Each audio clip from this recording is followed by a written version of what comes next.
What's up, everybody? Welcome back to your favorite New York Jets subscription podcast, Badlands. I'm your host, Joe Caporoso. Saturday AM 12 pack, Jets Bills week 2. Predictions, thoughts, bets, some late breaking roster news. We got a lot to cover, along with a couple expand lands updates. Week 1, Jets Steelers. I picked the Jets plus 2.5, Fields anytime touchdown, and the under. The under was horrifically wrong. We did get the Fields anytime touchdown. We did get the Jets to cover. We did not get the win, which I did think they were going to get. So that stings. Now for week 2, I'm recording this Friday night. The last lines that I saw had the Jets plus 6.5, had the over under at 47.5. It's creeped a little bit tighter. The latest news out of today, Ed Oliver not going to play for Buffalo, one of their best defensive players coming off a massive game week 1. Sauce Gardner seems to be a full go. Mason Taylor questionable, but is expected to play. Only really surprised notable Jets injury news is Josh Reynolds not playing, which was a late breaking hamstring injury on the report. And I got no offense to Reynolds, but he's probably about the most replaceable starter on the Jets roster besides maybe Tony Adams at safety. So if I'm the Jets, I'm sliding Tyler Johnson, who's got a little more explosiveness, into the starting lineup. Maybe you get a little more Arian Smith reps or action. I don't think that's going to kill or cripple the Jets offense in any way. I'm a little more keyed in on, is Mason Taylor right? And could he be more involved? He only had the one catch in week 1. If he is healthy, this feels like the kind of game you could see him getting 3, 4, 5 catches and getting that much more involved. I don't think Johnson's going to fully take Reynolds' role because he was basically a full-time player in that game. Maybe he takes like 70% of it and you get 20% of Arian Smith and 10% of Allen Lazard, who is likely to be active now. Leonard Taylor also probably active with Jay Telefe now injured. We'll always have the Green Bay game, man. But again, the Jets not at the top of the injury news in this one. Buffalo is, Ed Oliver is the biggest person missing in action for this one, which breaks to the Jets' benefit. Expect it to be sunny and nice at MetLife. 82 is the last I saw with no expected rain, although you never know. You never know with the late breaking weather there. From a player prop standpoint, before I get into my game prediction, this feels like a Breece Hall game. Everywhere I can, I'm on Breece rushing overs, Breece anytime touchdown. He played well against Buffalo at MetLife last season. He looked as good as I've seen him look last week against Pittsburgh. No Oliver. The Jets are going to have to run the hell out of the football in this game. They're going to have to run the hell out of the football a lot anyway. Your formula for an upset this one is Fields doing what he did last week, throwing over 200 yards, running for 50 yards, being a threat in the red zone, getting a big Breece game, catching the balls that Josh Allen throws you, right? Rodgers threw you 2 interceptions. You dropped them both. Allen's going to throw you a couple. You have to catch them. You have to win the turnover battle.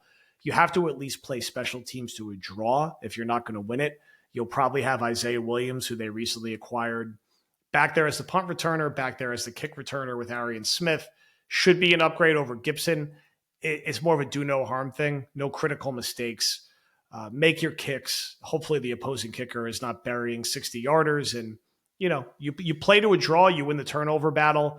You get a massive Breece game and another good Fields game. That's how you would theoretically get an upset. You would expect that Buffalo will come in primed for a little bit of a letdown. Sunday Night Football, ridiculous fourth quarter comeback, big favorites, a place that they've had a good amount of success. I know the Jets have stole a couple the past few years, but generally Buffalo beats the Jets pretty consistently, unfortunately.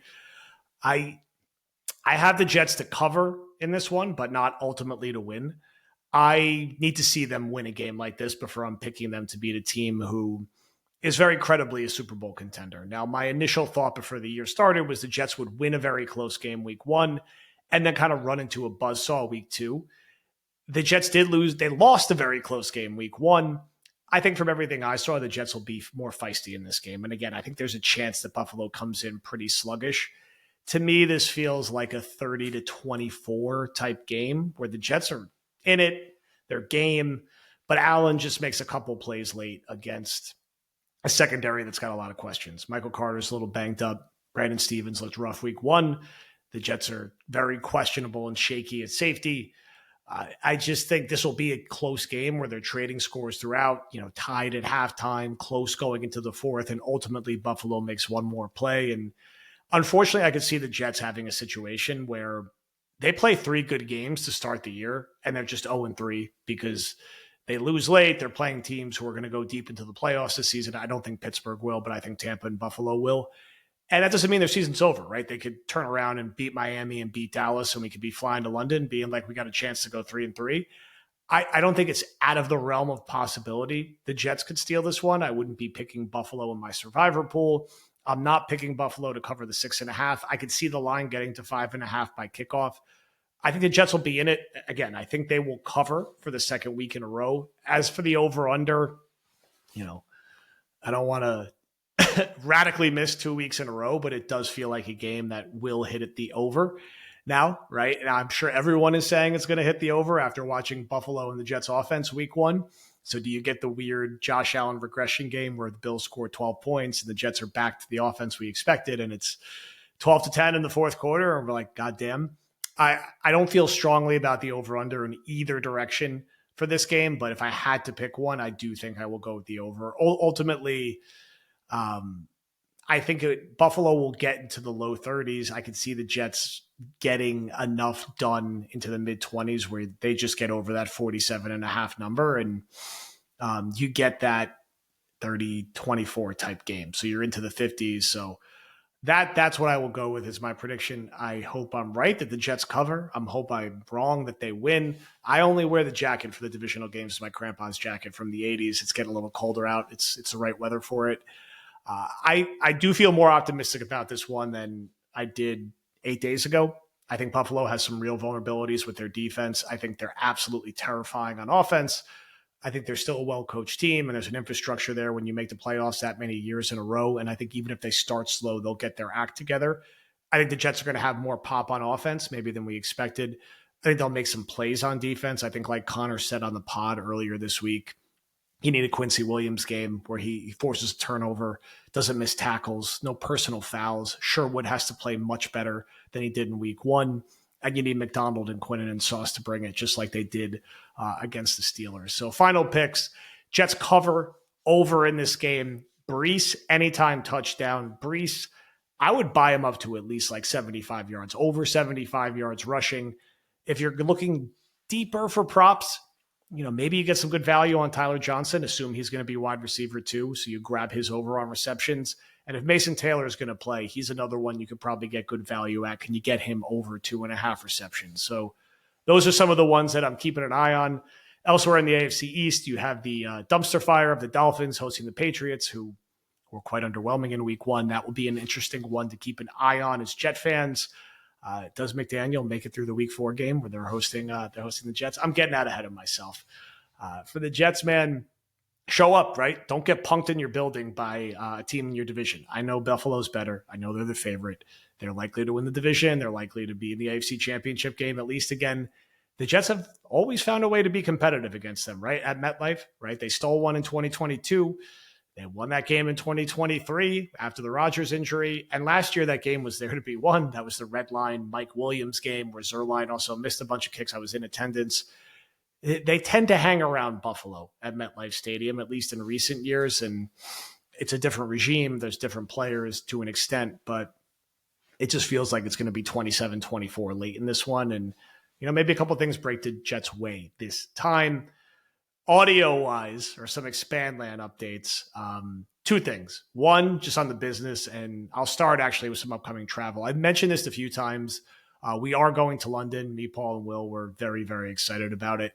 There's going to be a pretty massive Jets fan meetup, which we've been sharing around on social. We'll share more details as it gets closer, but multiple Jet fan groups out there will be together at Belushi's. I think it's the London Bridge location. We're just going to be hanging out all day, all night, as much as we can. We want to meet and hang out with as many people as possible. We'll be giving away some gear and just having a good time. Excited to get out to London. I fortunately have spent a good amount of time out there for work, and I've never got to go for a Jet game, so I'm quite excited about that. I also want to shout out someone we're partnering with for our London trip and just in general for our UK fans, and that is the Fantasy Game Day app.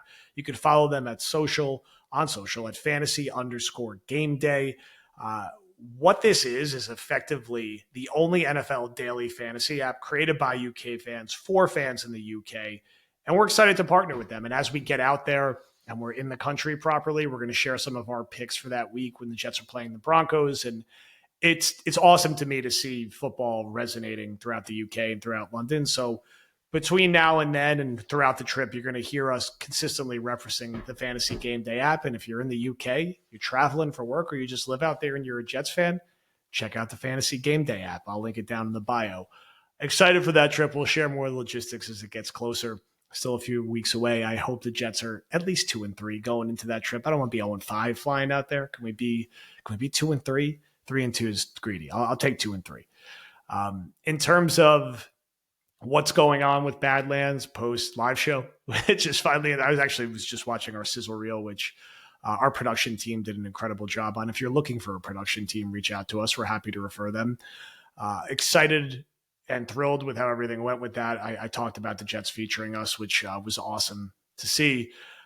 Equipment-wise, my mic was too quiet this week, and I'm still calibrating, so it may not be fixed, but I talked to our buddy Rich Ryan in the Discord, who had a great episode, by the way, this week, breaking down analytics, and I'm trying to read it now. It's like a cloud connector onto my mic, so audio should be louder and more stable.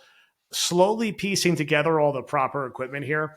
I guess at this point, I can't say I'm not a professional podcaster. I suppose I am. So I think I have just about all of the equipment I need, but I'm constantly tweaking.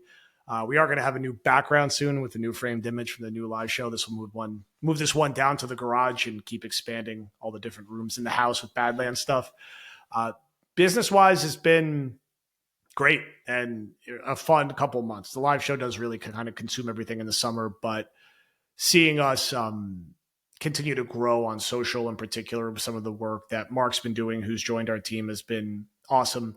And just the volume of shows on a weekly basis and adding a pregame show from Paul and Meigs, which was somehow able to happen without a hitch in the parking lot last week, has been a nice way to round out the schedule. I feel like we're in a good rhythm with the right combinations of people regularly partnering up and doing episodes, and looking at our first week flow between the end of the game and the start of the next game felt right. I really think we covered a lot of different bases. We had a film room, we had an analytics podcast, we had Dan and Will do an episode together, we had Meigs and Paul do an episode together, we had me and Connor do 2 episodes together, we had Will feature Nate Geary from the Bills to give that insider perspective. You got the 12-pack here. You had an extra Thursday AM coffee. We had Buck the Trend with Dan and Greg, and we'll have a Jetheads pregame show. So the goal is volume. We appreciate the support. We're about to go over 4,700 patrons. We're over 10,000 subscribers on YouTube. And we've had a lot of people reach out and lean in, and I'm hoping that we're going to have some version of a fan meetup that we're going to advertise for the Jets-Miami game. I'll have more details on that soon. And, of course, our friends from Dynasty Financial will be at the Tampa game from the people who won stuff at the live show. And Will be down there, too, because he's a sicko who goes to every single game, home or away. Very impressive. I can't keep up with it. I went last week, and I'm still emotionally drained from it, honestly. I usually only go to 1 or 2 games a year, and that one took a lot out of me. It was fun. It was exciting. It was crippling at the end. I got that anxiety, that fan anxiety back. You get in the fourth quarter, you forget what that feeling is sometimes. And shit, that really hurt to lose that game because the Jets absolutely should have won it. And it's in the rearview mirror now, right? Buffalo is going to come in with every expectation of winning this one. And at a certain point, it's very early in this regime. You will not hear me complain about anything if the Jets go out, throw a bunch of punches, and lose a close game. When is it now? Is it the Tampa game? Is it a few weeks down the road when they play Buffalo again, or New England or Baltimore? When do you get that sort of signature first win, or just that first win in general, I guess, overall for Aaron Glenn? And you beat Buffalo week 2 at home. That's going to put some people on notice. I do think the Jets put some people on notice week 1 because most people expected a team to kind of roll out there, put up 9 points, and maybe play some defense. And, we see what happens. This would be a boring watch. And, instead they had an offense that looked way ahead of what anyone expected. I think even the most optimistic Jet fan. Now, was that a 1-game fluke? I don't think Buffalo has a better defense than Pittsburgh. So can the Jets rinse and repeat and do something similar and go toe-to-toe with Buffalo for a while in a shootout? That's a hard team to beat in a shootout. They're going to have to make some plays to take the football away. But again, it's hard for me to see the team that I watched last week come out and lay down and be down 21-3 in the second quarter. Could happen, right? Buffalo's got more talent than the Jets. Buffalo's more experienced at winning football games in this iteration of the Jets. It's hard to see it. This feels like a game that will be tight late, and the Jets will have a chance to steal. And just because I'm saying that ultimately Buffalo will come out on top does not mean I'm going to be completely stunned if the Jets do find a way to win. So thank you everyone for listening. A little Saturday morning pod. I'm buried in kids' youth sports all day, but I'll be checking in on Twitter and Discord throughout the day. Remember, Jethead's pregame show on our YouTube channel tomorrow. Connor and I, as always, with post-game party or post-game therapy. Please, post-game party would be nice. Thank you again for listening. We will talk to you soon.